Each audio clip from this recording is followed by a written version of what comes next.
పిల్లలు కావాలని మీ కలను నెరవేర్చుకోండి. సంప్రదించండి హెగ్డే ఫెర్టిలిటీ, హైదరాబాద్, తెలంగాణ.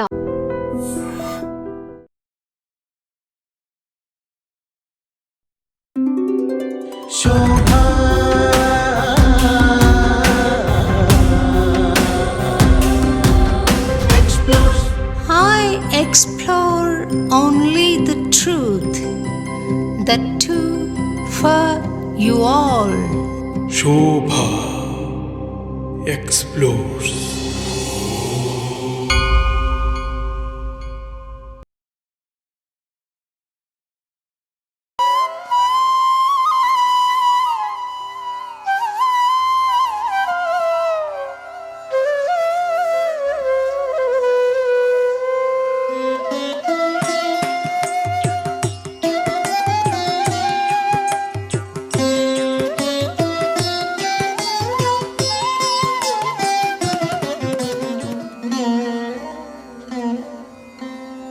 స్వామి, మీరు అన్నమయ్యపురం రావడం చాలా సంతోషంగా ఉంది. స్వామి, మీకు భవిష్య మాలికతో పరిచయం ఎట్లా ఏర్పడింది? जो कलियुग की मध्यावस्था के बाद, इसका अर्थ आज से 600 वर्ष पहले करीब सब भगवान का इच्छा से होता है. నేను చిన్నప్పటి నుంచి కూడా మాలికను చదువుతున్నాను, వింటున్నాను. ఆ చదివి దాని యొక్క భావాన్ని నేను ధరించి ఈ విధంగా చేస్తున్నాను. భవిష్య మాలికలో ఇప్పటి కాలంలో జరగబోయే విషయాలన్నీ ఉన్నాయని నాకు తెలిసింది స్వామి. देखिए, भविष्य मालिका शास्त्र में और ये समय मानव को परिवर्तन के लिए ये जरूरी है, इसी कारण इसका प्रचार. ఏవి జరగబోతాయో భవిష్య మాలికలో రాసి ఉంది అంటున్నారు కదా, ఆ విషయాలు ఒకసారి ప్రస్తావిస్తారా? मालिका शास्त्र में यही लिखा है, कलियुग कितने उम्र के बाद कलियुग अंत होके सतयुग आएगा. ఈ మాలికలో శ్రీకృష్ణుడి యొక్క స్నేహితులైనటువంటి 5 మిత్రుల్ని 2025 నుంచి ఆ జల ప్రళయం, అగ్ని ప్రళయం ఇవన్నీ కూడా జరుగుతాయి. ఈ భవిష్య మాలిక స్వామివారికి ఎలా దొరికింది? महापुरुष अच्युतानंद जी के साथ साथ नित्य पंच सखाओं ने भविष्य शास्त्र लिखे. जो भविष्य मालिका शास्त्र उड़ीसा सरकार के म्यूजियम में अभी भी संरक्षित है. ఒరిస్సా యొక్క భాషలో వ్రాసినవన్నీ పరిష్కృతం చేసి హిందీలో రాసి అందరికీ వ్యక్తం చేస్తాం. ఈ భవిష్య మాలికలో ఉన్న విశేషాలే కాలజ్ఞానంలో కూడా ఉన్నాయంటారు కదా స్వామి. उसमें और भविष्य मालिका के तत्व लगभग एक, पर सब में सब कुछ लिखा है. कल के अवतार के बारे में भविष्य मालिका అన్ని గ్రంథాల్లో కూడా రాసి పెట్టారు, కానీ కొంతనే రాసిర్రు. ఈ దీంట్లో మాత్రం చాలా వివరంగా రాసి పెట్టారు. కల్కి భగవాన్ కూడా తప్పకుండా ఈ క్షేత్రానికి రావాలి, వస్తారు అని నా ప్రార్థన ఉంది స్వామి. देखिए माँ, एक भक्त सबरी के लिए प्रभु ने चित्रकूट कर.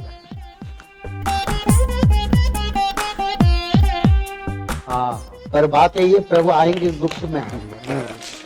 बोल एक बार हरी हरी. జై శ్రీమాన్, जय జై जय श्रीमान. నమస్తే స్వామి. जय जगन्नाथ. వీరి పరిచయం ఒకసారి క్లుప్తంగా చేస్తాను. వారు పూజ్యశ్రీ పండిత్ కాశీనాథ్ మిశ్రాజీ భువనేశ్వర్ నుండి వచ్చారు. అక్కడ విశ్వ సనాతన ధర్మ సేవా ట్రస్ట్కి అధ్యక్షులుగా ఉన్నారు. భవిష్య మాలిక అన్న ఒక ఒరియాలో రాయబడ్డ పురాతన గ్రంథం ఆయన పరిశోధన చేసి అందులో విషయాలన్నీ ప్రపంచానికి చాటి చెప్తున్న మహానుభావులు శ్రీమాన్ కాశీనాథ్ మిశ్రాజీ. వారి సేవా ట్రస్ట్లోనే కార్యకర్తగా వ్యవహరిస్తున్నవారు శ్రీమాన్ మోహన్ బెహ్రాజీ. తర్వాత మరొక స్వామి శ్రీరామయోగి స్వాముల వారు. ఇదివరకే మనం ఒకసారి ఇంటర్వ్యూ చేసుకున్నాం. ఆ స్వామి సనాతన ధర్మ సేవా ట్రస్ట్లోనే కార్యకర్తగా ఉన్నారు స్వామి. ఈమె మల్లికా బొట్ట అని అన్నమాచార్య భావనా వాహిని పూర్వపు విద్యార్థిని. ఇప్పుడు స్వామివారిని నేను ప్రశ్నించి తెలుసుకోబోతున్న సమాధానాలు, నేను అడగబోతున్న ప్రశ్నలు ఆమె హిందీలోకి అనువదించి వారికి తెలియజేస్తారు. నేను తెలుగులో ప్రశ్నిస్తాను మీ అందరి సౌకర్యార్థం. ఈమె స్వామి సౌకర్యార్థం హిందీలో అనువదించి చెబుతారండి. స్వామి, మీరు అన్నమయ్యపురం రావడం చాలా సంతోషంగా ఉంది. जय जगन्नाथ। మా పూర్వజన్మ భాగ్యంగా భావిస్తున్నాం స్వామి. आप इधर आए ना, सोब आनंद से है। मैं भी आनंदित हूँ, मैं भी कृतज्ञ हूँ और मेरे को भी बहुत आनंद लग रहा है। ये भगवान का इच्छा और भगवान का इच्छा से ही हम आए हैं और बहुत आनंद है। आप लोगों का जो धर्म कार्य है उसको बड़ा पवित्रता के साथ हम स्वागत करते हैं। స్వామి, మీకు భవిష్య మాలికతో పరిచయం ఎట్లా ఏర్పడింది? आप मालिका से परिचय कैसा हुआ? देखिए, ये जो शास्त्र है ये एक पुराण है जो कलियुग की मध्यावस्था के बाद, इसका अर्थ आज से 600 वर्ष पहले करीब करीब भगवान के नित्य पंच सखा यानी भगवान के नित्य 5 जो बंधु थे उनके माध्यम से ये ग्रंथ का रचना हुआ था। और ये ग्रंथ मैंने बचपन से सुनता था क्योंकि ये ग्रंथ की प्रति मेरा बड़ा इंटरेस्ट था बचपन से। और मेरे गुरु परंपरा में मैंने उस ग्रंथ को भी सुना। और ये भगवान के कृपा शास्त्र में एक बात लिखा है, जो भी दुनिया में भविष्य मालिका शास्त्र को सुनते हैं, पढ़ते हैं या फॉलो करते हैं, सब भगवान का इच्छा से होता है। నేను చిన్నప్పటి నుంచి కూడా మాలికను చదువుతున్నాను, వింటున్నాను. మా యొక్క పూర్వీకుల నుంచి కూడా ఆ సాంప్రదాయం మాకు వస్తున్నది. ఆ చదివి దాని యొక్క భావాన్ని అనువాదం చేసుకొని నేను తరించి ఈ విధంగా చేస్తున్నాను. భవిష్య మాలికలో ఇప్పటి కాలంలో జరగబోయే విషయాలన్నీ ఉన్నాయని నాకు తెలిసింది స్వామి. ఆ విషయాలు ఏంటో ఒకసారి సెలవిస్తారా? भविष्य मालिक में बहुत आज वो कार्य चल रहे हैं ना, वो बात है बोल के सुना मैं, वो आप विनती कर रहे हैं बोलने के। देखिए, भविष्य मालिका शास्त्र में यही रचना हुआ था आज से 600 साल करीब समय में, जब कलियुग को 5000 वर्ष का अंत होगा। उसका बाद भविष्य मालिका सारा विश्व में प्रचार होगा। कैसे प्रचार होगा? ना जो भक्त जो राज्य में हैं, जैसे आप लोग हैं यहाँ और विश्व में और भारत में सभी राज्य, सभी विश्व का देश में जो भक्त लोग हैं उसी भविष्य शास्त्र को प्रचार करेंगे। प्रचार क्यों करेंगे? न इसलिए प्रचार करेंगे क्योंकि एक युग परिवर्तन के समय के बारे में भक्त लोगों को, सज्जन को इसके बारे में पता नहीं चलेगा। तो इसी कारण इसका प्रचार होगा। समय परिवर्तन होने वाला है, तो मानव को क्या करना है और कैसे मानव लोग भगवत प्राप्ति, सत्ययुग को जाना और अपने जीवन की धारा को कैसे परिवर्तन करेंगे, इसकी तत्वों की आधारित भविष्य मालिका शास्त्र सुनते सुनते मानव लोग परिवर्तन होंगे और बीच में भगवान का आना समय होगा, भगवान आएंगे, भक्त भगवान का मिलन होगा और सारा विश्व में एक सत्ययुग का निर्माण होगा। तो इसीलिए ये कार्य इसी समय प्रचार हो रहा है। आज विश्व में, भारत में, सभी देश में भविष्यवाणी का शास्त्र प्रचार होता है, क्योंकि समय ही परिवर्तन का और समय ही सत्ययुग आने के, और ये समय मानव को परिवर्तन के लिए ये जरूरी है। इसी कारण इसका प्रचार हो रहा है। ఈ యొక్క పరివర్తన రావటానికి సత్యం ఎవ్వరికీ తెలియదు. భవిష్యత్తులో ఏం జరుగుతుంది, ఏమి అవుతుంది, ఎవ్వరికి ఏమి తెలియదు. ఇదంతా ప్రచారం చేస్తే అందరికి కూడా వాళ్ళు విని విని అదే అలవాటు పడి అది చేస్తారు. ఒకేసారి రాదు.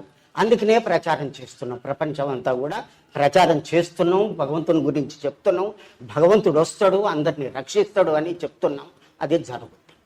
ఏవి జరగబోతాయో భవిష్యమాలికలో రాసి ఉంది అంటున్నారు కదా, ఆ విషయాలు ఒకసారి ప్రస్తావిస్తారా? मालिका में क्या है, उसमें क्या क्या लिखे है भगवान के लिए, वो कुछ देखिए, मालिका शास्त्र में यही लिखा है कैसे किसी समय कितना उम्र के बाद कलयुग का अंत होगा।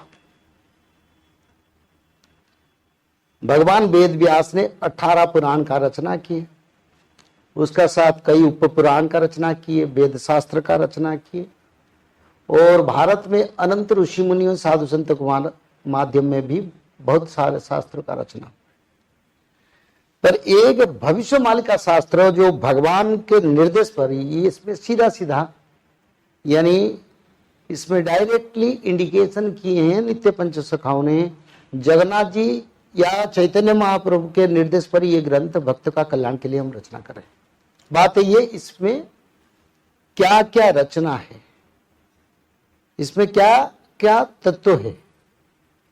तो इसमें ये रचना है कलयुग कितने उम्र के बाद कलयुग अंत होके सत्ययुग आएगा, और सत्ययुग जब आएगा तब मानव लोग पाप से उद्धार होके धर्म की ओर कैसे आएंगे, और मानव लोगों को कैसे ब्रह्म कर्म करना पड़ेगा, जिसको हम त्रिकाल संध्या भाषा से कहते हैं, जिसको पंच सखाओं ने ब्रह्म कर्म बताया।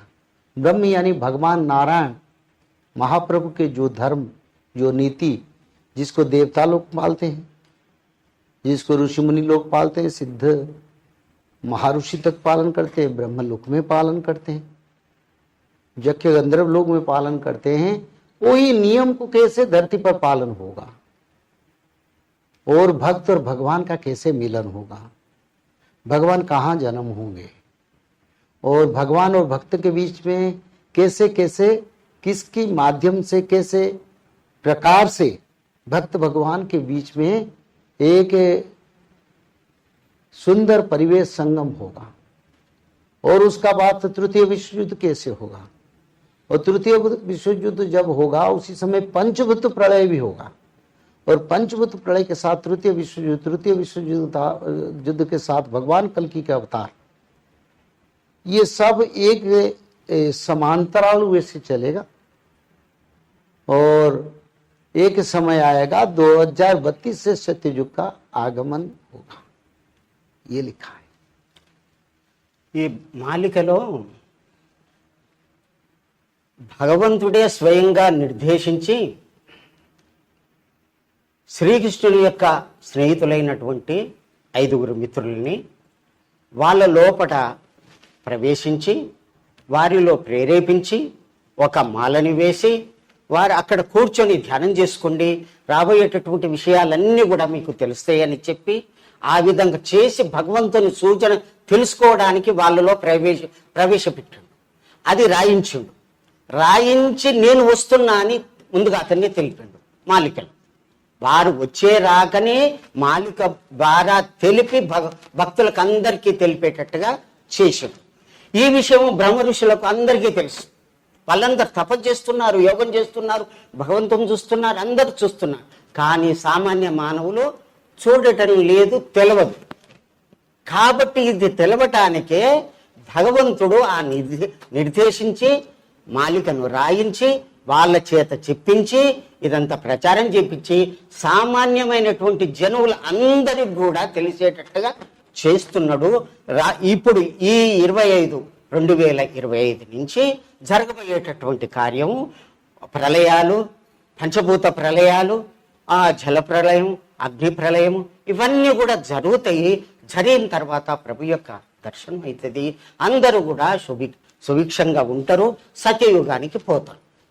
అచ్యుతానంద దాస్ గారు రాసిన ఈ భవిష్య మాలిక స్వామివారికి ఎలా దొరికింది?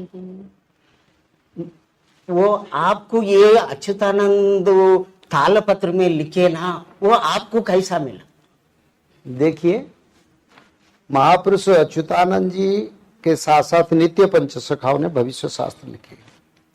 उनके साथ साथ उड़ीसा में और 2 संत, जैसे भीमो भोई, दूसरा ठाकुर अभिरम परमहंस, और तीसरा जैसे हरिदास महाराज जी, और कई लोगों ने भविष्य शास्त्र का रचना किए हैं। जो भविष्य मालिका शास्त्र उड़ीसा सरकार के म्यूजियम में अभी भी संरक्षित है, और उड़ीसा में कई कई मठ मंदिर में जहाँ तपस्या कर रहे थे नित्य पंचसखा, उसी पर भी है। वो सब उड़िया में रचना है, छोटे छोटे पुस्तक रचना हुआ है, और कहीं भी ताड़पत्र की पत्ते में भी हुए। वो सारे को संग्रह करके मैंने करीब 1000 ग्रंथ का जो मूल तत्व है उसको मैंने छोटा सा बना के, जैसे मानव का कल्याण के लिए जो लिखा है उसको मैंने रचना किया। రాసినటువంటి పంచసకులు రాసినటువంటి దాదాపు 1000 గ్రంథాలని తీసుకొని అవి ఎక్కడెక్కడంటే లైబ్రరీలో ఉన్నాయి. ఒరిస్సా యొక్క భాషలో వ్రాసినవన్నీ ఒరిస్సా యొక్క లైబ్రరీలో ఉన్నాయి. అక్కడక్కడ వాళ్ళు రాసినటువంటి వాళ్ళ దగ్గర కూడా ఉన్నవి. అవన్నీ తీసుకొని నేను చదివి నేను దాన్ని దాన్ని చేసి పరిష్కృతం చేసి హిందీలో రాసి అందరికీ వ్యక్తం చేస్తాం. ఈ భవిష్య మాలికలో ఉన్న విశేషాలే కాలజ్ఞానంలో కూడా ఉన్నాయంటారు కదా స్వామి. బ్రహ్మం గారు రచించిన కాలజ్ఞానంలో ఆ మాట వాస్తవమేనా? वो यही सेम काल ज्ञान में दक्षिण भारत देश में वीर ब्रह्मेंद्र स्वामी लिखे ना, उसमें भी सेम है बोल के है, ये वास्तव है नहीं बोल के। देखिए, जो मालिका शास्त्र में लिखा है, मालिका शास्त्र लाखों लाखों ग्रंथ है, सबका प्रकाश नहीं हुआ है, पर काल ग्रंथ में जो लिखे हैं ब्रह्मांड स्वामी, वीर ब्रह्मेंद्र स्वामी, वीर ब्रह्मेंद्र स्वामी जो लिखे हैं उसमें और भविष्य मालिका के तत्व लगभग एक ही है। और गुजरात में एक देवायत पंडित ने लिखे थे, उनका भी लक्ष्य एक ही आता है। जैसे सूरदास जी ने भी लिखे हैं, और हरिदास जी ने, सूरदास जी ने, कबीरदास जी ने भी भविष्य बारे में लिखे हैं। पर मालिका शास्त्र में कोई लाखों ग्रंथ में लिखा है, ये कम ग्रंथ में लिखा है, पर एवरेज उसका अर्थ एक ही की ओर जा रहा है। पर सब में सब कुछ लिखा है। कल के अवतार के बारे में भविष्य मालिका में लिखा है। भगवान के अवतार कहाँ होगा, कैसे होगा, किस समय होगा, कैसे भक्त भगवान का मिलन होगा, ये सिर्फ भविष्य मालिका में लिखा है, और कोई ग्रंथ అన్ని గ్రంథాల్లో కూడా రాసి పెట్టారు. కానీ కొంతనే రాసిర్రు, మాలికలో మాత్రం చాలా వివరంగా రాసిర్రు. లక్షలలో రాసిర్రు, 185,000 గ్రంథాలు రాసిర్రు. చాలా వివరంగా ఉంది. దాంట్లో గుజరాత్లో సంత ఉన్నాడు, అక్కడక్కడ రాసి పెట్టారు. కానీ కొద్దిగానే రాసి పెట్టారు వాళ్ళు. అట్లాగే వీరబ్రహ్మేంద్ర స్వామి కూడా కొద్దిగానే రాసి పెట్టారు. ఈ దీంట్లో మాత్రం చాలా వివరంగా రాసి పెట్టారు. చాలా ఇది ఉన్నది దాంట్లో ఆధారాలు అని చెప్తున్నారు. ఇప్పుడు భవిష్య మాలిక ప్రకారము 2034లో కలియుగాంతం అవుతుంది అంటున్నారు కదా స్వామి. అది భవిష్య మాలిక ఒకటే ఆధారమా, ఇంకా పౌరాణిక ఆధారాలు ఏమన్నా ఉన్నాయా? ఇంకా ఆధారాలు, చారిత్రాత్మక ఆధారాలు ఏమన్నా ఉన్నాయా స్వామి? आने का टाइम 2034 में अंत बोल के बोल रहे ना, एक ही भविष्य काल में ये भविष्य ग्रंथ में है और दूसरा में वो पुराण में कोई किधर किधर ऐसा लिख के रखा। देखिए, महापुरुष अच्युतानंद ने और हरिदास महाराज ने, जगन्नाथ दास महाराज, शिशुनंद महाराज, बलराम दास महाराज सब लिखे हैं और सब में एक ही तत्व है, सबका ग्रंथ का मीनिंग एक ही है। और इसमें जो प्रमाण मिल रहा है 2032 से 2034 के बीच सत्ययुग का आगमन हो जाएगा और सत्ययुग का आगमन से पहले त्रिकाल संध्या और धर्म प्रचार और मालिका प्रचार होगा, जो आज प्रचार हो रहा है। भक्त लोग मालिका को विश्वास करके आ जाएंगे, जो भक्त नहीं है वो नहीं मानेंगे। वो समय के साथ आने वाले आपद से उन लोगों के लिए समस्या आएगा और जो भक्त लोग हैं वो भगवान का नाम भज के सत्ययुग हो जाएंगे, यही लिखा। అందరూ కూడా సమయం వచ్చినప్పుడు మారిపోతారు. అది టైం అనేది రావాలి. అది వచ్చినప్పుడే అందరూ తెలుసుకుంటారు. అందరూ కూడా త్రికాల సంధి చేయాలి. దాని యొక్క పవర్ ఏంటి ఏమిటి అనేది తెలుసుకోవాలి. అందరూ కూడా ఆ విధంగా చేస్తే బాగుంటుంది. కల్కి అవతారం వస్తుందని భవిష్యమాలికలో ఉంది కదా స్వామి, ఆ కల్కి అవతారం విశేషాలు మాకేమైనా చెప్తారా మీరు? कल भाव भगवान आने का टाइम है, आ गए ना, उसमें क्या विशेष है भगवान के लिए? देखो, मालिका शास्त्र में तो एक लिखा है 5000 साल के बाद कल के अवतार आएंगे और दूसरा भी लिखा है जगन्नाथ क्षेत्र से क्या क्या संकेत मिलेगा, क्या क्या सिम्टम दिखाई देगा जगन्नाथ दिन में। और जगन्नाथ मंदिर में जब संकेत मिलेगा तब जानोगे कल के अवतार हो गए। और जो जगन्नाथ मंदिर में संकेत लिखा था, जैसे कि जगन्नाथ मंदिर के अरुण स्तंभ पर गिद्ध पक्षी बैठेगा, जगन्नाथ मंदिर के गरुड़ स्तंभ पर गिद्ध पक्षी बैठेगा, जगन्नाथ मंदिर के नील चक्र पर गिद्ध पक्षी बैठेगा, और जगन्नाथ मंदिर में खून का बूंद पड़ेगा, रत्न सिंहासन पर रत्न चंदवा पर आग लगेगा, जगन्नाथ महाप्रभु की ध्वजा को आग लगेगा।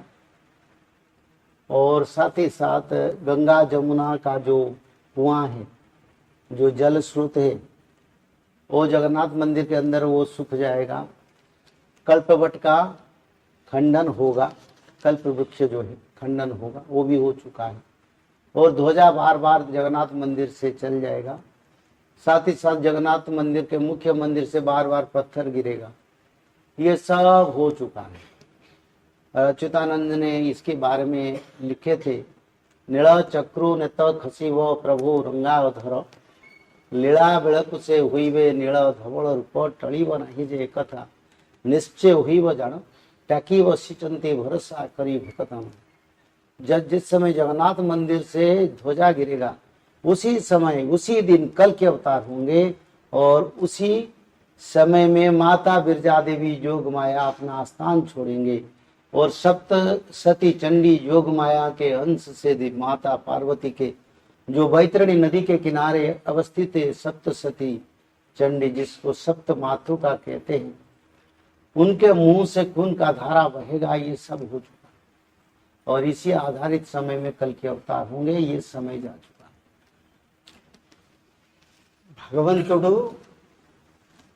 5000 సంవత్సరాల కలియుగం 5000 సంవత్సరాల తర్వాత వస్తాను అని దాంట్లో ఒక నిర్దేశం అనేది చెప్పడం జరిగింది.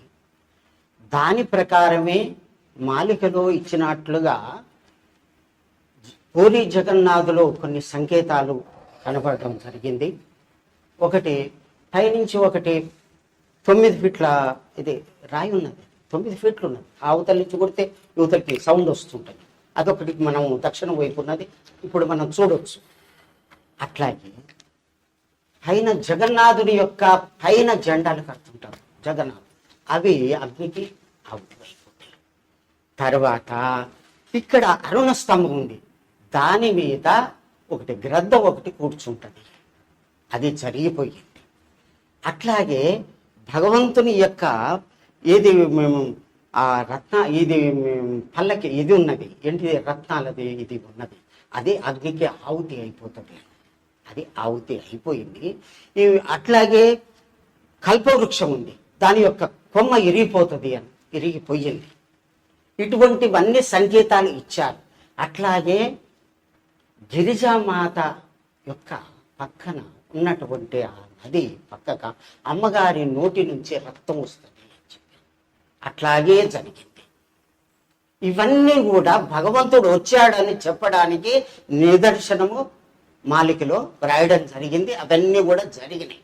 అట్లాగే అక్కడ ఉన్నటువంటి రాజు వారు ఈ పేరుతోటి ఉంటారు.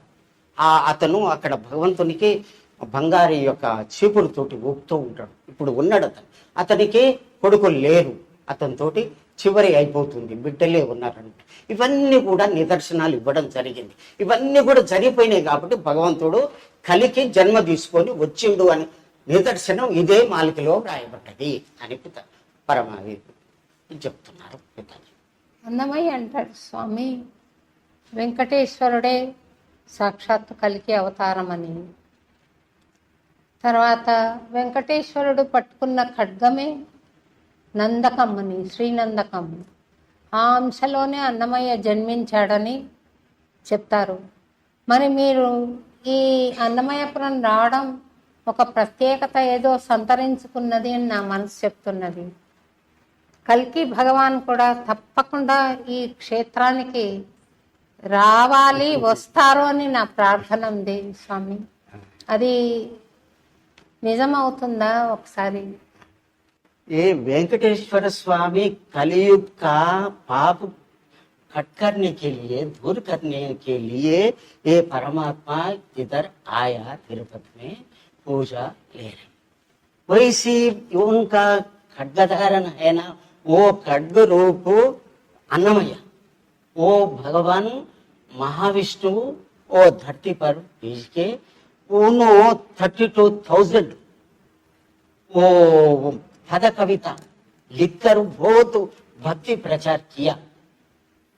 वैसे प्रभु भी जन्म लिए ना, वो प्रभु इधर आके दर्शन दे तो अच्छा है.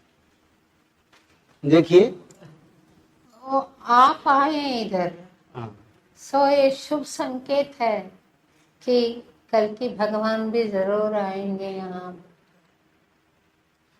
भगवान कल भी इधर आए तो आप आए ना, वैसे प्रभु भी आए तो अच्छा. देखिए माँ, एक भक्त सबरी के लिए प्रभु ने चित्रकूट कराया और सत्य युग से वो इंतजार था, त्रेता युग में आए प्रभु. तो तुम्हारी जैसे भक्त हो, तुम्हारी जैसे भक्त यहाँ है, वो भक्त के लिए तो मेरा विश्वास है जरूर प्रभु आएंगे. हाँ, पर बात है ये, प्रभु आएंगे गुप्त में आएंगे. बोल अम्बिकवार हरी हरी. जय श्री माता, जय जय श्री माता. प्रभु तो आएंगे, वो गुप्त में आएंगे, पहचान नहीं देंगे मैं प्रभु हूँ, वो बड़ा गुप्त में आएंगे. भक्त भगवान का मिलन होगा पर संसार में उनको कोई नहीं जान पाएगा. कुछ गिनती हुए छोटे संख्या का, ज्यादा संख्या नहीं, भक्त लोग जानेंगे प्रभु के बारे में. पर प्रभु की परंपरा को लाखों लाखों करोड़ लोग पालन करेंगे, सब प्रभु का दर्शन पाएंगे नहीं. पर तुम जैसे माता यहाँ बैठे हो और प्रभु के कार्य के लिए तुम्हारा जो मन की जो प्रेरणा आ रहा है, ये तुम्हारी नहीं है, ये प्रभु की इच्छा है. और समग्र जो आंध्र प्रदेश में और दक्षिण कर्नाटक, केरल, तमिलनाडु में भी कार्य यहाँ से प्रसारित हो सकता है, यानी यहाँ से उसका प्रभाव पड़ेगा आगे. और मेरा विश्वास यही है, जैसे शोभा जी आज हमारे साथ बैठे हैं, बिना भगवान की इच्छा से भगवान का विचार कोई नहीं करता है. और इस समय बड़ा बात है, ये भगवान का धर्म संस्थापना समय है और सारे विश्व का भक्तों का एकत्रीकरण समय पर इस समय जो विचारधारा हो रहा है, ये विचारधारा बहुत महत्वपूर्ण है और ये भगवान भक्तों का मिलन के साथ ही इस खंड को उद्धार करने के लिए कार्य करेगा, इस क्षेत्र को उद्धार के लिए काम करेगा. భగవంతుడు భక్తుల యొక్క కోరిక అనుసారం ఏదో రూపంలో వచ్చి దర్శనం ఇస్తాడు.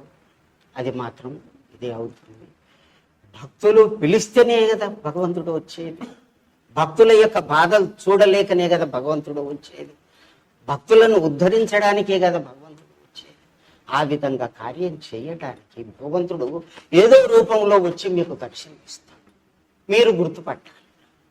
ఏదో రూపకంగా వస్తారు, ఇక్కడికి వస్తారు. అది మాత్రము సత్యము, అది జరుగుతుందని స్వయంగా మహాత్ముడు అయినటువంటి వీరు మహాత్ములు మామూలు విషయం కాదు.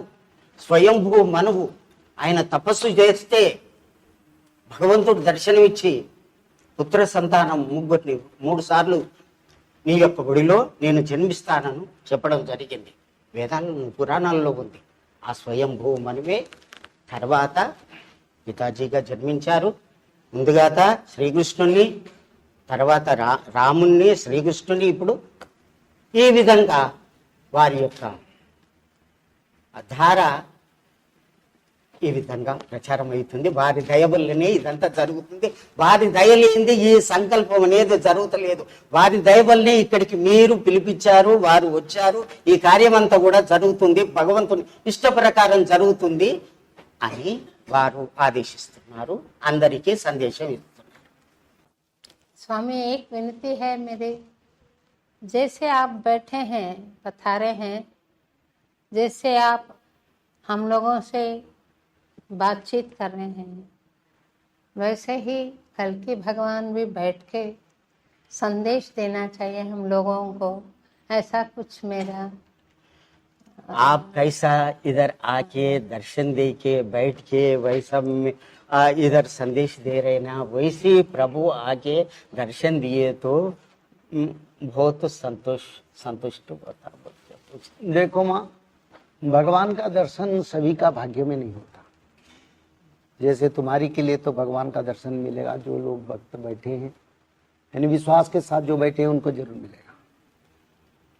पर सबको दर्शन भगवान नहीं देंगे, पर तेरे को दर्शन मिलेंगे। मैं भगवान से प्रार्थना करता हूँ అందరికీ దర్శనం దొరకదు. ఎవరైతే భక్తులో వారికే దర్శనం దొరుకుతుంది అని వారి యొక్క ఆదేశం.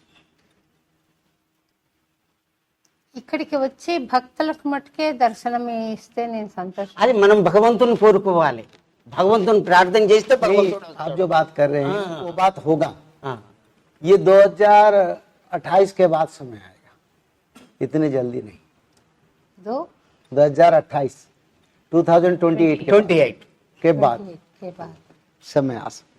2028 తర్వాత భగవంతుడు దర్శనమిస్తాడు, వస్తారు అనేటటువంటి భావన వ్యక్తం చేస్తున్నారు. జై శ్రీ మాధవ్, జై శ్రీ మాధవ్, జై శ్రీ మాధవ్.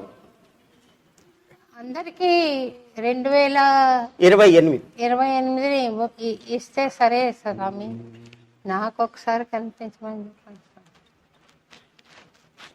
मेरे को एक बार दर्शन दिया तो अच्छा है। मैं कहता हूँ ना माँ, तेरे को दर्शन मिलेगा, नहीं मिलेगा तो क्यों बैठे, और नहीं मिलेगा तो मालिका का शास्त्र क्यों विचार। मैं तो भागवत के लिए भी विचार कर सकते थे, जगन्नाथ संस्कृति का सीधा विचार कर सकते थे। थैंक यू वेरी मालिका शास्त्र में तिरुपति बाबा के बारे में लिखा है, अच्युतानंद ने लिखे, वही कल की है। आप जो बता रहे हैं वही कल की है, और सारे शक्ति फिर एकत्रित हो जाएगा कल की शरीर में। जैसे जगन्नाथ महाप्रभु, जैसे तिरुपति बालाजी महाप्रभु, जैसे द्वारिकानाथ जी, जैसे बाकी बिहारी जी, सब जो क्षेत्र का शक्ति, सब प्रभु का अवतार का शक्ति मिलके कल के अवतार। तो इसलिए तुम्हारा इच्छा पूर्ण होगा, समय को इंतजार करो। Thank you. భగవంతుని యొక్క कितने दिन के बाद बोलो? 2028 के बाद 2028 నాకు దర్శనం అప్పుడా? 2028 28 ఇప్పుడు దర్శనం. ఇప్పుడు అబ్బి ఇప్పుడు दर्शन नहीं मिलेगा, आगे मिलेगा। मैं बहुत इंतजार कर चुकी हूँ स्वामी, बहुत बहुत साल हो गए मुझे। मैं तो उनके दर्शन के लिए तरस रही हूँ स्वामी के लिए। आपको दर्शन जरूर मिलेगा, और इतना नहीं, आप धर्म कार्य में भी प्रभु का हाथ बटाएंगे, कार्य करेंगे, प्रचार करेंगे, मिलेंगे भक्तों और भगवान का संपर्क में एक सबसे बड़ा संयोजक भी बनेंगे। धन्योस्मि स्वामी।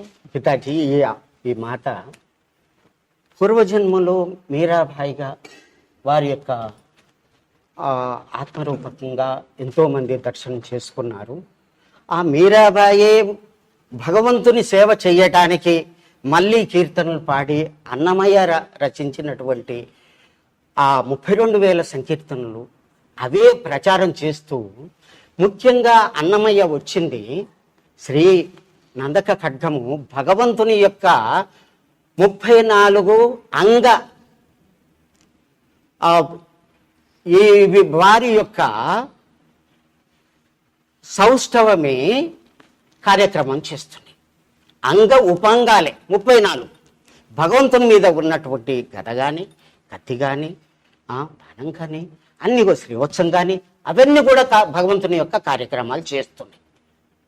ఆ విధంగా చేసి చేసి అమ్మగారు నాకు పిల్లలు వద్దు, వీళ్ళంతా నాకు పిల్లలు, వీళ్ళే నాకు పిల్లలు, పరమాత్మ నీవే నాకు కుమారునివి అని తపస్సు చేస్తున్నటువంటి ఆ తల్లి యొక్క జీవితం పండించుకొని ప్రభువులోన లీనం కావాలని కోరుకుంటూ సేవలో ఉన్నది ఆ తల్లి. అటువంటి ప్రభు యొక్క దర్శనం చేసుకొని వారిలో లీనమయ్యి నా యొక్క శరీరం వదిలిపెడతాను స్వామి అని ఇంతకుముందే అమ్మగారు అనడం జరిగింది.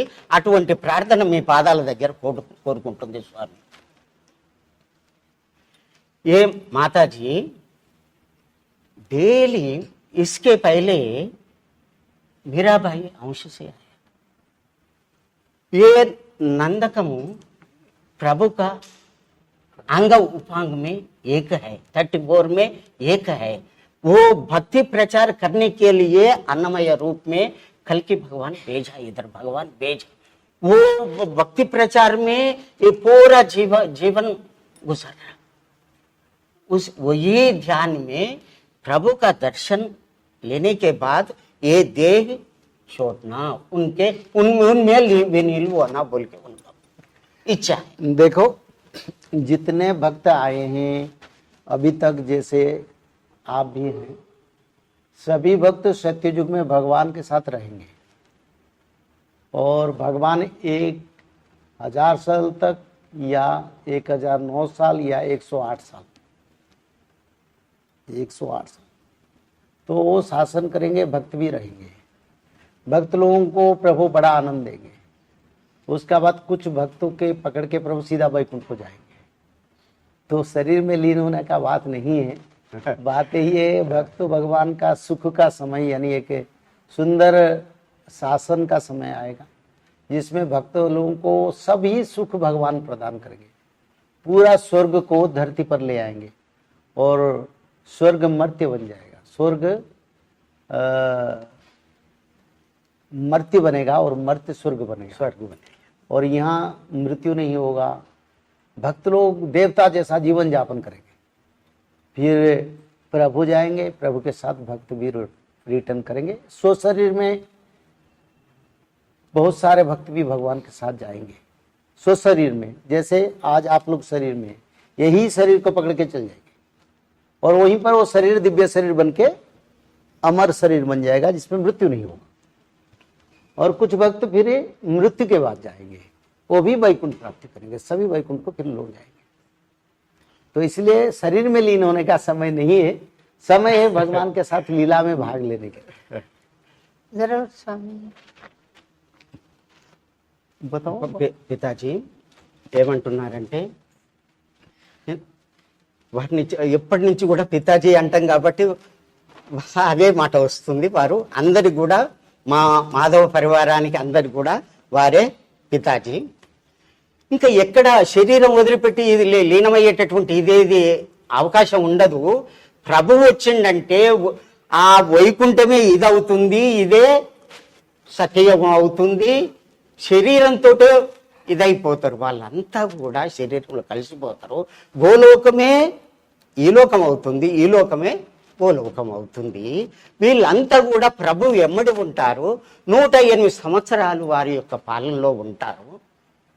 వాళ్ళ పాలనలో ఉండి ఈ భక్తుల నిజమైనటువంటి భక్తులు తన వెమ్మడి ఉంటారు. వాళ్ళందరూ కూడా ఒకసారి పితాజీ చెప్పిండు, ప్రభు వంట 3 సార్లు ఆకాశగంగా స్నానం చేపిస్తారట, యవ్వనం వస్తుందట, ముసలితనం ఉండదట. పితాజీ ముసలితనమే ఉండదు. ఆ విధంగా చేసుకొని తనలో ఇది చేసుకొని ఎమ్మడి తీసుకుపోతారు. 108 సంవత్సరాలు పరిపాలన చేస్తారు. ఈ భూమి మొత్తం కూడా ఎటువంటి స్వర్గ సీమ అయిపోతుంది, ఇదే సత్యయుగం అయిపోతుంది. అందరూ కూడా కల్కి పరిపాలిస్తారు. 108 సంవత్సరాలు పరిపాలిస్తారు. ఇదంతా కూడా సత్యయుగం అయిపోతుంది, ధర్మయుగం అయిపోతుంది. ప్రభు యొక్క పాలనలో మృత్యు అనేది అటువంటిదే ఉండదు. పాపాత్ములు ఎవరైనా ఉన్నారా, ధర్మాత్ములుగా మార్చి తీసుకొని పోతారు. అటువంటి స్థితి వస్తుంది.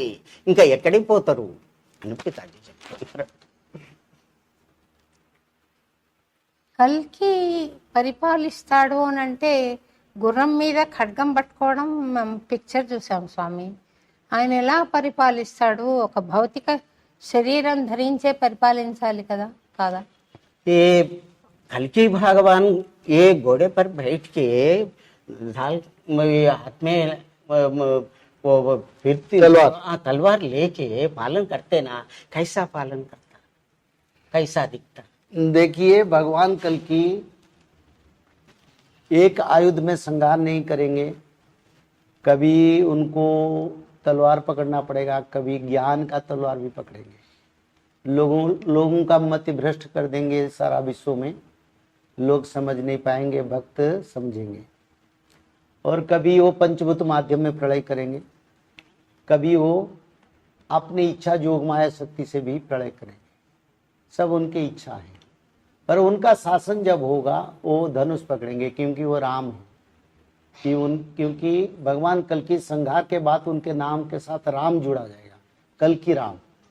तो राम जब जैसे शासन करते थे, जैसे वेशभूषा सुंदर थे, ऐसे कल्कि होंगे, देखने की राम जैसा।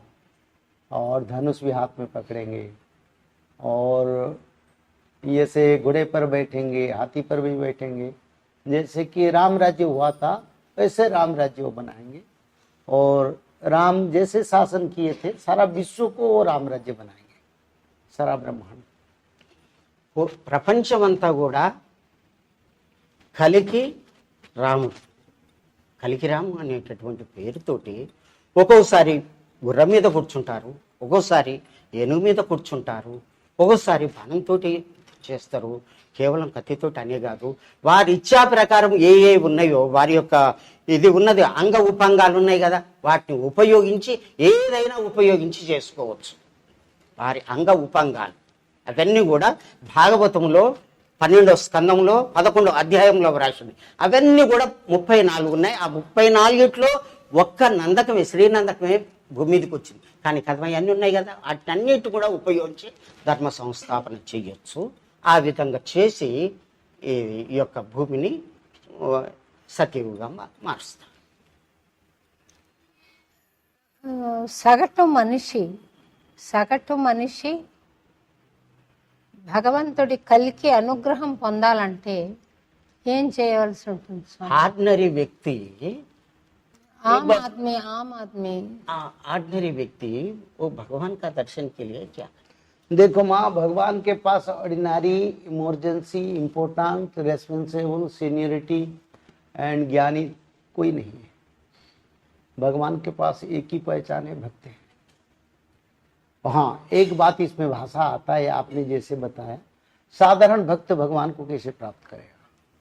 सब तो बड़े भक्त नहीं है, तो साधारण भक्त बड़े बड़े भक्तों के माध्यम से आएंगे, और वो बड़े बड़े भक्त साधारण भक्त को माध्यम दिखाएंगे, वे दिखाएंगे ये भगवान को पाने की समय है, तुम भगवान का शरण में रहो।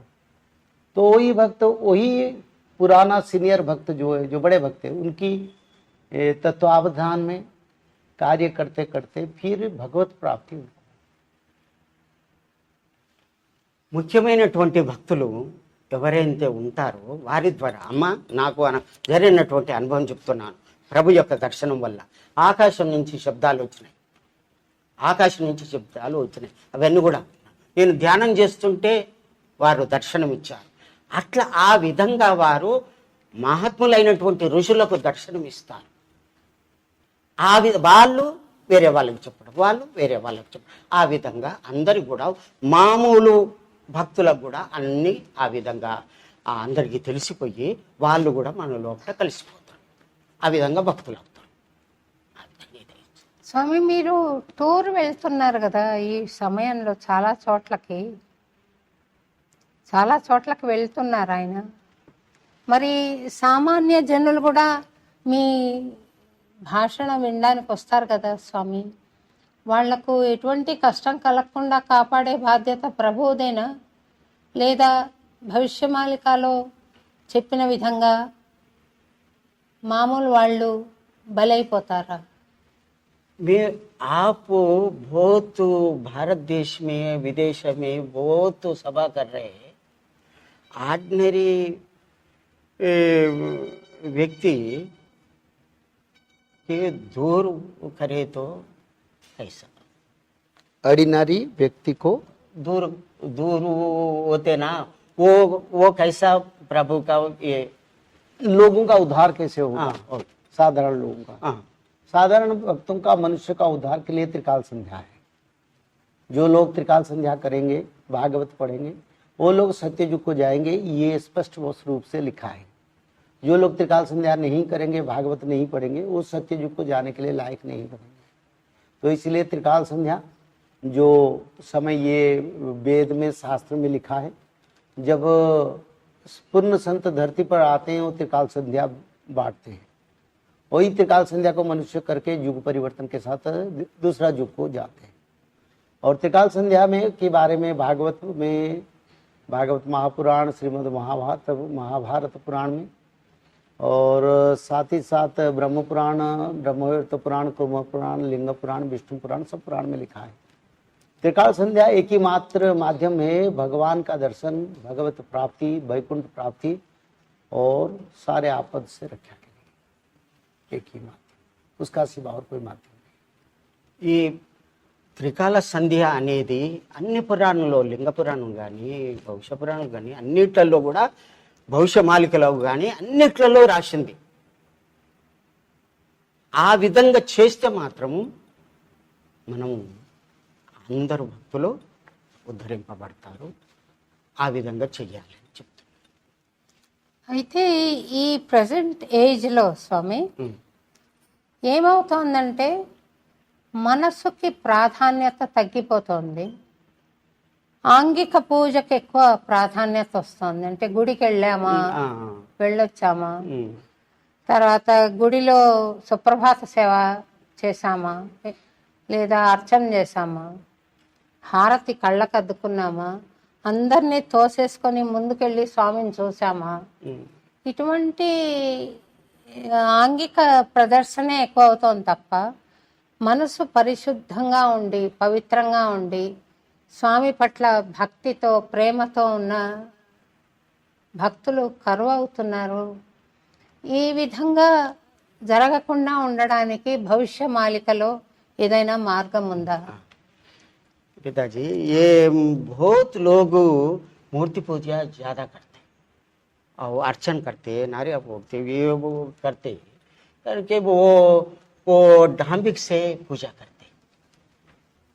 ये परिवर्तन के लिए मालिका में क्या है? ये मालिका शास्त्र में लिखा है केवल भक्ति ही भगवान प्राप्ति है. जो दिखावा है उन लोगों का सामने आएंगे और उनका भक्ति, उनका कर्म का फल उनको भगवत प्राप्ति नहीं होगा, इसके बारे में लिखा है. जो लोग भक्ति भाव विश्वास में रहेंगे वो लोगों को एक स्वतंत्र श्रेणी में वो आ जाएंगे, वो भविष्य मालिका को फॉलो करेंगे. जो भक्त नहीं है वो अलग ग्रुप में चल जाएंगे, बोलेंगे हम पूजा करते हैं, मंदिर बनाए या कोई बड़े आडंबर से कार्य कर रहे हैं भगवान का, हमको कोई जरूरत नहीं है. मानो वही लोगों का कली में संहार होगा. और जो लोग मालिका को विश्वास कर देंगे आंखें बंद करके, मानो वो गारंटेड भगवान विष्णु के करीब लोग हैं, भक्त है. वही भक्त को लेके प्रभु सत्ययुग बनाएंगे. సత్యయుగం పోవటానికి నిజంగా ప్రభువుని గుర్తించిన వాళ్ళు, మాలికను విశ్వసించిన వాళ్ళు, వాళ్ళే సత్యయుగానికి పోగలుగుతారు. ఈ విధంగా డాంబికంగా అది చేసి ఆర్భటాలు చేసి ఏదో చేసి అట్లా కాదు. దృఢమైన మనసు, విశ్వాసము, ప్రభు మీద భక్తి ఎవరికైతే ఉంటుందో వారే తరిస్తారు. అయితే స్వామి కలికి వస్తారు, ఈ అన్నమయపురము పావనం అవుతుంది, మళ్ళొక్కసారి స్వామి వచ్చారు, ఇక్కడికి వస్తారు, నాకు కూడా దర్శనం అవుతుంది అనే భావన నాకు చాలా సంతోషాన్ని ఇస్తుంది. ఇంకేమైనా విశేషమైన సందేశం స్వామి ఇస్తే వింటాను స్వామి. నాకు मेरा मन आप वो परमात्मा जैसा अवतार इधर आके दर्शन दे, वैसे प्रभु भी आके इधर सब लोगों को दर्शन दिए तो मिले तो अच्छा। देखिए, आपके मनोभाव को मैं सम्मान करता हूँ, पर मैं ऐसा नहीं हूँ, मैं उसके लिए क्षमा चाहता हूँ। पर बात ये, भगवान आके सबको दर्शन देंगे जो आपकी विचारधारा है। मैं भगवान से यही प्रार्थना करूँ तो मेरे को दिखाई देता है, अगर युग परिवर्तन आगे होगा और प्रभु आएंगे या प्रभु धर्म संस्थापना शुरू कर लिए तो समझो प्रभु का जो शासन केंद्र होगा, यानी धर्म संस्थापना का समय, जिस समय लाखों करोड़ लोग पाप में डूबेंगे और प्रभु भी भक्तों के साथ मिलेंगे। मैं भगवान से प्रार्थना करता हूँ इसी क्षेत्र में इसका मिलन पवित्रता। जय श्री माधव, जय श्री माधव, जय श्री माधव। పితాజీ గారి యొక్క దయతోటి, వారి పాదాల యొక్క దయతోటి ప్రభు ఇక్కడికి వచ్చేటటువంటి ఆ యొక్క వారి మాటల్లో తెలుస్తుంది. అదే అందరి యొక్క వారి పాదాలకు, ప్రభు పాదాలకు అందరికి కూడా సాష్టాంగ నమస్కారం తెలియజేస్తుంది. స్వామి చాలా టైం స్పేర్ చేసి నేను అడిగిన పిచ్చి ప్రశ్నలన్నింటికీ ఓపిక్గా మీరు సమాధానం చెప్పినందుకు చాలా చాలా కృతజ్ఞతలు తెలియజేసుకుంటూ, కల్కి స్వామి దర్శనం చేయిస్తానన్నందుకు ప్రత్యేక కృతజ్ఞతలు తెలియజేసుకుంటున్నాను స్వామి.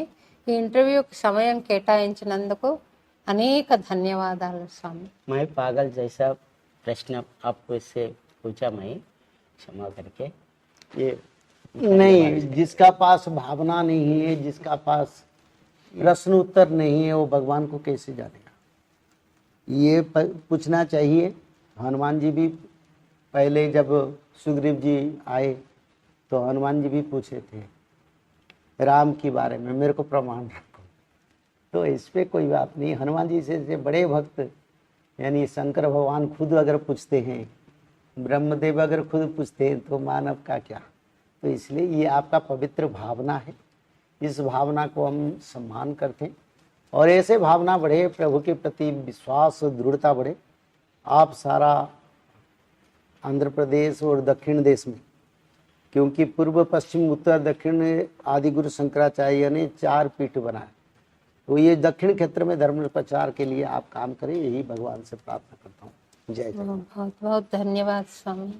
భగవంతుడు ఆంజనేయ స్వామి అడుగుతుంటాడు, బ్రహ్మదేవుడు అడుగుతుంటాడు, ఎంతో గొప్ప మంది వాళ్ళు అడుగుతుంటారు. అట్లాగే మీరు అడిగారు, అవి పిచ్చి ప్రశ్నలు కావు. ఆ విధంగా మీరు చాలా అడిగేది హృదయపూర్వకంగా చాలా గొప్ప ప్రశ్నలు అవి. భగవంతుడే మీ లోపటుండి ఆ విధంగా అడిగిస్తున్నాడు. అది కాదు, బ్రహ్మనే అడుగుతున్నప్పుడు ఇదేముంది, అది కాదు. అంతా శుభం భూయాత్. ఒకటి స్వామి, నాకు మంత్రము మీరు అందరికీ చెప్పే మంత్రము మల్లిక ద్వారా నాకు వచ్చింది స్వామి. మీ ముఖత ప్రేక్షకులందరికీ కూడా ఆ మంత్రం ఒకసారి ఉపదేశం చేస్తే అందరూ ధన్యులు అవుతారు స్వామి. कल की मंत्र आप मुख से, श्री मुख से एक बार बोले तो धन्य होता. देखिए, कल की मंत्र ये माधव, माधव नाम जो भजन करेंगे, मालिका शास्त्र में लिखा है, उनको जन्म मृत्यु बंधन से मुक्ति मिलेगा. और भगवान कल की खुद माधव नाम से आएंगे, ये मालिका शास्त्र में लिखा है. माधव ही कल की है, माधव ही विष्णु है, माधव ही तिरुपति बालाजी, माधव ही नंदलाला है. तो माधव नाम ही कल की नाम है. ये बड़ा गुप्त नाम है. सब तो बोलेंगे कल की भजन करते हैं, फिर कल्कि का नाम क्या है? कल्कि, यानी जब संहार करेंगे उनका नाम कल्कि रहेगा। जब वो द्वारिका में बैठे तब द्वारिकाधीश बने, पर पहले क्या था? पहले कृष्ण था, कोई गोविंद बोल रहा था, कोई दामोदर, कोई मधुसूदन, कोई माधव, राधा रानी जैसे। तो ऐसे भगवान कल्कि जो आएंगे उनका नाम ही माधव है, पर वो जब संहार करेंगे उनका नाम कल्कि रहेगा। और जब राम राज्य प्रतिष्ठा करेंगे तब कल्कि राम के नाम में बैठेंगे। पर इस समय उद्धार का रास्ता है और उद्धार का नाम माधव है, क्योंकि माधव जो नाम है वो नाम ही कल्कि का नाम है। लोग कल्कि का नाम के पीछे पड़ते हैं, नहीं, कल्कि का नाम माधव है। जो माधव राम भजन करेंगे वो कल्कि को प्राप्त करेंगे। मंत्र एक बार उपदेश कीजिए ना स्वामी। मंत्र श्वेत मूर्ति श्वेत वास श्वेत स्वभानम आजानुलंबित भुज अस्ति चर्म सुशोभनम शंख चक्र धरं देवं हल मूषल धारिणम पूर्ण यवं भद्रा सुदर्शन सुदर्शनम भविष्यत पुराण भवेत भवनासन कारणम वंदे श्री कल्कि रूपाय देहि पादे शरणम। इसका अर्थ है भगवान कल्कि शंकर भगवान और बलराम सभी शक्ति, जोगमाया शक्ति, माता सुभद्रा शक्ति, सबको लेके एक शरीर में आएंगे और शंख चक्र गदा पद्म हल मुसल और वज्र पाशांकुश सब वो धारण करेंगे समय के अनुसार। तो भगवान कल्कि मानव तनु में आएंगे, चंद्र की वर्ण उनका होगा, अति सुंदर रहेंगे और अपनी इच्छा से बैठ के वो संहार पर्व करेंगे सारा विश्व में। उनको जाना नहीं पड़ेगा। अंत में शायद 13 दिन हो या 13 महीना हो या 47 डेज हो, वो घोड़े पर बैठ के संहार करेंगे। उसी समय पृथ्वी का लोक संख्या करीब 64 करोड़ होगा। बहुत कम संख्या लोग रहेंगे जिस समय वो अंतिम समय निकलेंगे। उससे पहले अपनी इच्छा से प्रलय करेंगे। कुछ भक्तों को तपस्या किया है, जो बड़े बड़े असुर बन के जन्म हुए हैं, बड़ा क्षमताशाली होके, उनको अपने हाथ से संहार करके वैकुंठ प्राप्ति करवाएंगे। इस कारण वो अंतिम समय में कुछ दिन घूमेंगे, अपने हाथ में मारेंगे। భగవంతుడు ఏ విధంగా యుద్ధం చేస్తాడో, ఏ విధంగా చేస్తాడో అతని ఇచ్ఛానుసారమే చేస్తారు. అయితే వారు ఆ విధంగా యుద్ధం చేసి ప్రజల్ని, భక్తుల్ని కాపాడతారు. ఇది వారి యొక్క చివరి సందేశం. ఈ స్వామిని నేను అన్నమాచార్య కీర్తనల ద్వారా పాడి దాదాపు 48 ఏళ్ళు అవుతుంది స్వామి. అంటే నేను ఉపాసన చేసింది సంకీర్తనే, పాడింది సంకీర్తనే. ఆ శ్రీనందకంలో అవతరించిన అన్నమాచార్యే కల్కి పట్టుకునే ఖడ్గము. ఆ గుర్రం మీద కూర్చున్న స్వామి వెంకటేశ్వరుడు. మరి ఇన్నేళ్ల సంకీర్తన చేసి అది అకౌంట్లో రాసుకుంటాడా, లేక అది వేస్ట్, నువ్వు ఈ మంత్రం చేస్తే మటుకే నేను నిన్ను రికగ్నైజ్ చేస్తాను అంటాడా స్వామి? मैं बहुत काल से इंतज़ार कर रहा हूँ. वो महात्मा अन्नमय पद कविता संगीत धारण में मेरा जीवन चल रहा. मेरा वही अकाउंट में वही मेरा आता नहीं, वो वैसा मैं सेवा. अकाउंट में नहीं आता तो मालिक का क्यों विचार करते हैं? आज विचार तो करते हैं ना, आगे की आने वाले के समय से पहले ये सब विचार होता है. तो अकाउंट में है, इसी कारण आज विचार हो रहा है, आगे उसका फल प्राप्ति होगा. Swami, thank you very much, Swami, Jai for Jagannath. your kind time and patience to answer my mad questions. नहीं, you are right questions and it's needs. The time needs also, the real time we are discussing the matter. I also thanks on behalf of me and all, also the behalf of Sudharma Mahasangh सारे devotee की ओर से आपकी जो भावना है, आपकी जो मनोभाव है, आपकी जो मिशन है, वो मिशन भगवान राम राज्य में और भगवान के यहाँ आके भक्तों को उद्धार के लिए बने और आपकी त्याग भक्तों का उद्धार के लिए लगे। मैं यही भगवान से प्रार्थना करता हूँ। जो कुछ भी मेरे साथ हो और ये संस्था के साथ हो, मैं आपके चरण में ज़रूर मैं ये सेवा कर सकती हूँ स्वामी। మీ యొక్క పాదాల యొక్క సేవ, భగవంతుని యొక్క సేవ ఇదే విధంగా నేను చేసి తరించాలని, అందరినీ తరింపజేయాలని మా యొక్క ప్రార్థన. जय जगन्नाथ। జై जय आपको धन्यवाद। जय माधव।